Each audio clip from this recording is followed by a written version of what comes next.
आम आदमी पार्टी और अरविंद केजरीवाल के खिलाफ बीजेपी ने प्रहार तेज कर दिया है और अब बीजेपी केजरीवाल से एक कदम आगे चलने की तैयारी में है।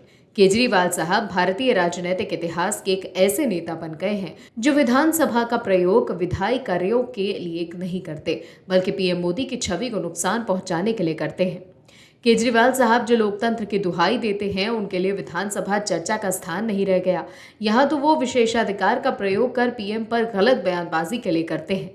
केजरीवाल साहब का जब मन करता है विधानसभा का सत्र बुलाते हैं और बिना समापन के ही चले जाते हैं। लोकतंत्र की रक्षा करने वाले नेताजी ही विपक्ष के भाजपा नेताओं पर मार्शल बल का प्रयोग करते हैं, लेकिन इस बार का विधानसभा सत्र केजरीवाल साहब के लिए आसान नहीं रहने वाला है। क्या है खबर, बताते हैं आपको।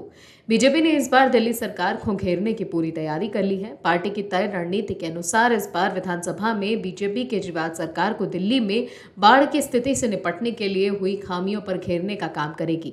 लेकिन केजरीवाल सरकार को सबसे ज्यादा मुश्किल एक अधिकारी के कार्यालय से फाइलों को चोरी किए जाने के मामले में आ सकती है। कथित तौर पर शीश महल के निर्माण में हुए भ्रष्टाचार की जांच करने के मामले से जुड़ी फाइलें चोरी कर ली गई हैं। चूंकि दिल्ली सेवा विधेयक को संसद से पारित होने के ठीक एक दिन बाद ही सरकार ने सेवा और विजिलेंस विभाग को सौरभ भारद्वाज के हाथों से लेकर आतिशी मारलेना को सौंप दिया है, इसका मामला गहरा गया है। कहा जा रहा है कि दिल्ली के अधिकारियों की कमान केंद्र के हाथों आ जाने के बाद फाइलों की चोरी के मामले में सौरभ भारद्वाज पर कार्रवाई हो सकती है। इसे देखते हुए ही केजरीवाल ने आनन फानन में विभाग की जिम्मेदारी सौरभ भारद्वाज से लेकर आतिशी को सौंपी है। बीजेपी सदन में इस मामले पर हमलावर रुख अपना सकती है। इससे दिल्ली सरकार को एक और मोर्चे पर परेशानी का सामना करना पड़ सकता है। दिल्ली विधानसभा में नेता प्रतिपक्ष रामवीर सिंह भिदोड़ी ने आरोप लगाया है कि सत्र बुलाने के नियमों का भी खुला उल्लंघन हो रहा है। दिल्ली सरकार मनमाने तरीके से सदन बुलाती है और मनमाने तरीके से चर्चा कराने के बाद अपनी सुविधा से स्थगित कर दिया जाता है सदन।